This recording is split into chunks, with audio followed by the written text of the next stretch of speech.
మధ్యప్రాచ్యంలో మళ్లీ ఉద్రిక్తతలు తారాస్థాయికి చేరుకున్నాయి. ఇరాన్పై అమెరికా దాడులకు ప్రతిగా ఇరాన్ భారీ స్థాయిలో బాలిస్టిక్ క్షిపణులు, డ్రోన్లను ప్రయోగించింది. గల్ఫ్ ప్రాంతంలోని అమెరికా మిత్రదేశాల సైనిక స్థావరాలను లక్ష్యంగా చేసుకుని ఈ దాడులు సాగుతున్నాయి. దీంతో Bahrain, Kuwait, Qatar, UAE, Jordan దేశాల్లో సైరన్లు మోగుతున్నాయి.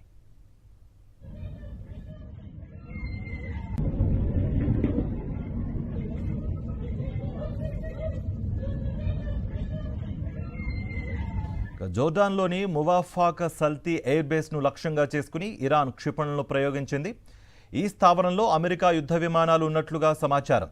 బహ్రెయిన్లో సైరన్లు మోగగా అమెరికా సైనిక బేస్ల సమీపంలో భారీ పేలుళ్ల శబ్దాలు వినిపించినట్లు అంతర్జాతీయ మీడియాలో కథనాలు వస్తున్నాయి.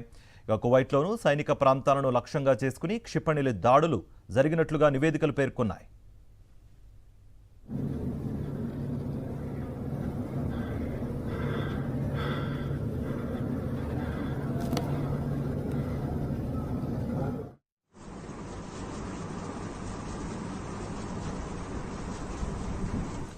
యుఏఈలో ఇరాన్ నుంచి వచ్చిన బాలిస్టిక్ క్షిపణులు, డ్రోన్లను తమ వైమానిక రక్షణ వ్యవస్థలు అడ్డుకుంటున్నాయని రక్షణ శాఖ తెలిపింది.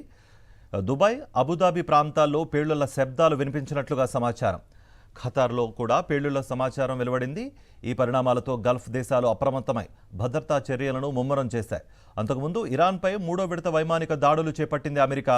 దీనికి ప్రతీకారంగానే ఇరాన్ గల్ఫ్ దేశాల్లోని యుఎస్ ఎయిర్ బేస్లపై దాడులు ప్రారంభించింది. మరిన్ని అప్డేట్స్ కోసం ఛానల్ ను సబ్స్క్రైబ్ చేయండి. నోటిఫికేషన్స్ కోసం బెల్ ఐకాన్ పై క్లిక్ చేయండి.